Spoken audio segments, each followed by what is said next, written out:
Donc aujourd'hui, nous allons voir comment démonter un pneu de moto avec ce type d'appareil. C'est parti.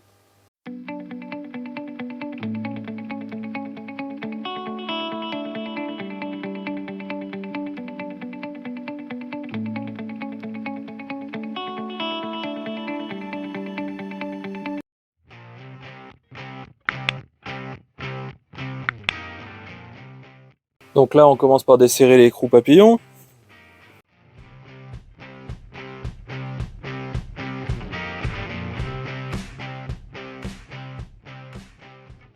Donc ce que vous voyez en blanc, c'est des protections pour éviter d'abîmer la jante.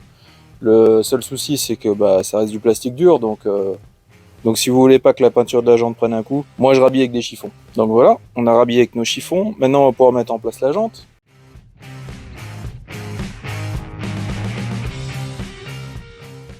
On remet notre écrou papillon.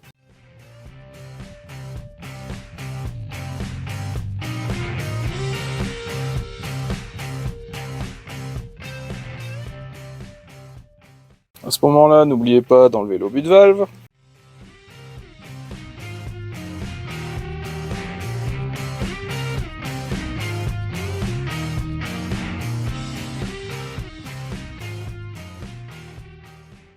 Et c'est à ce moment-là que maintenant on s'amuse. Maintenant, il faut réussir à décoller le pneu.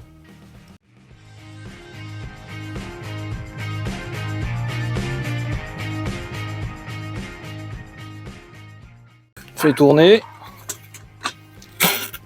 Et petit à petit, on le décolle.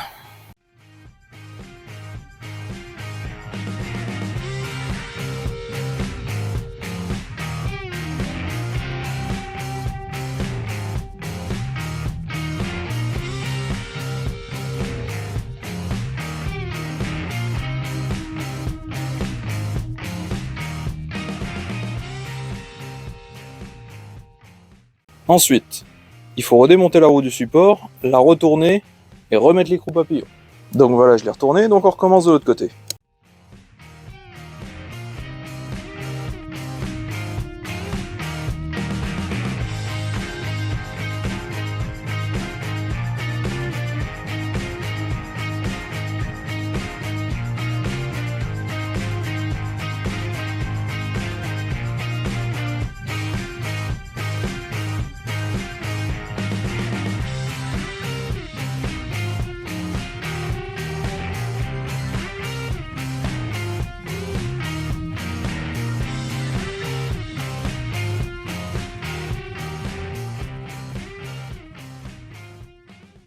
Et là, il est correctement décollé. Donc sur les sites comme Amazon et AliExpress, ils vendent ce type de protection de jante. Donc par contre, il faut faire gaffe. Il y a plusieurs tailles différentes. Il y en a des petites, celles-là elles sont assez grandes. Et il y en a surtout en silicone. Le problème du silicone, c'est que lorsque vous allez forcer dessus, elles vont avoir tendance à se déchirer. Alors que celles-ci, elles sont en plastique assez dur. Je pense qu'au niveau maintien, c'est ce qui est de mieux. Et on regarde comment les mettre en place. En fait, il suffit d'appuyer sur le pneu pour le décoller de la jante. On le plaque à l'intérieur. Voilà.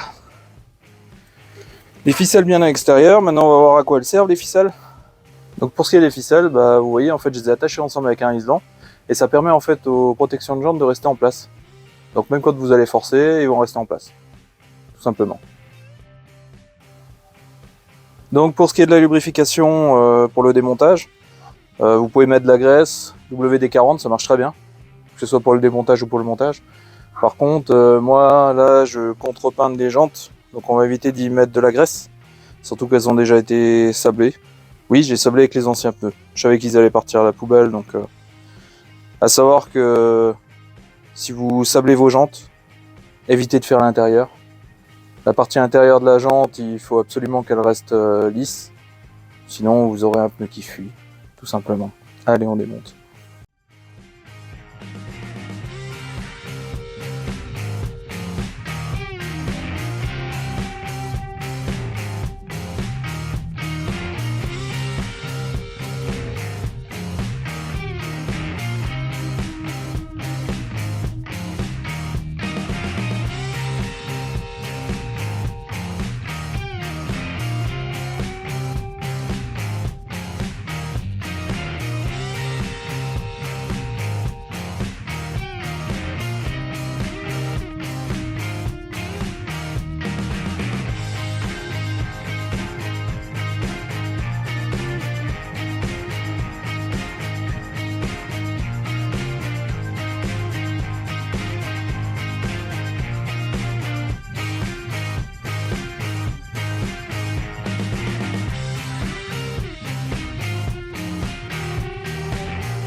Du coup, maintenant qu'on a sorti un côté du pneu, il faut pouvoir sortir le deuxième côté. Mais pour pouvoir le sortir le deuxième côté, il faut évidemment qu'il ne revienne pas s'encastrer dans la jante. Le problème, c'est quand on va essayer de le sortir, il va automatiquement se tendre et aller se rencastrer dans la jante. Donc, on commence par être sûr qu'il soit bien décollé et bien libre. Alors, on va mettre un là. Et idéalement, on va en mettre un là-bas.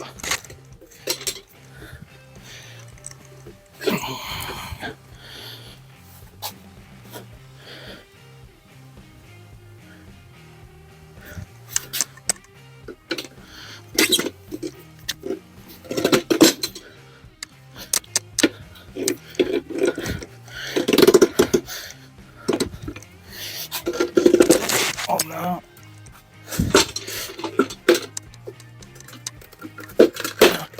Et en voilà deux. Et là, normalement,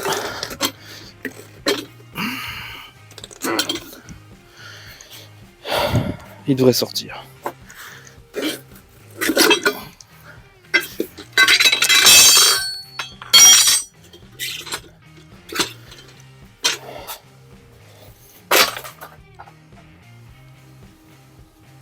Fin de l'histoire.